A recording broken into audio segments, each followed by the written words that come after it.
What I'm going to do is I'm going to go over this fireproof document bag, and what you get with it, I came in this box right here. I got a little user manual, and the user manual basically just sets up on how to set the passcode on this kind of like little combination lock here. It has this briefcase style look to it, so if you're looking for something to really protect your documents in case of a fire, this is something I recommend. To open it up, you just push down. There's a latch mechanism right here that slides down. If you want to lock it, you can set a passcode just right there like that. You see the interior of this thing. This is a fireproof material. This is a waterproof zipper up here. I don't think you could submerge it in water, but in case of a flood or something, you'd easily be able to protect your documents in here. But it can go well over 6,000 degrees Fahrenheit, and it will not burn what's inside. It actually will not even melt what's inside. And you know what?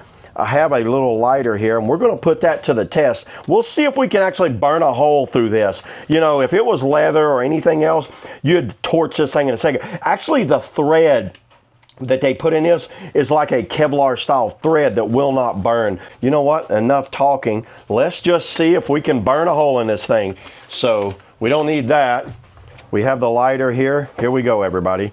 You can see right here, nothing's there. Let's do it.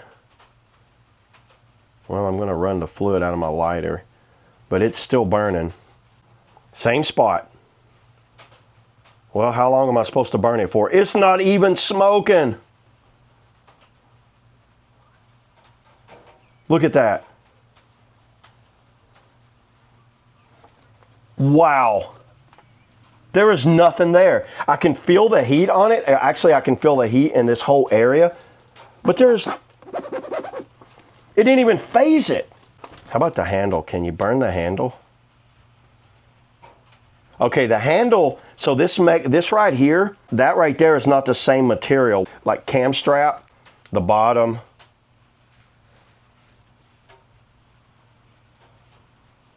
Yeah, everybody, this thing works great. I don't see any issues with this thing at all. You could carry it in a vehicle. You can put it in your house, because if your car ever caught on fire, your RV or something like that, this thing would actually protect everything. So if you had cash or any important documents that you didn't want to burn, this is something I recommend. So yeah, there it is, everybody. That's all I got on the fireproof, waterproof, rugged briefcase. See you on the next video.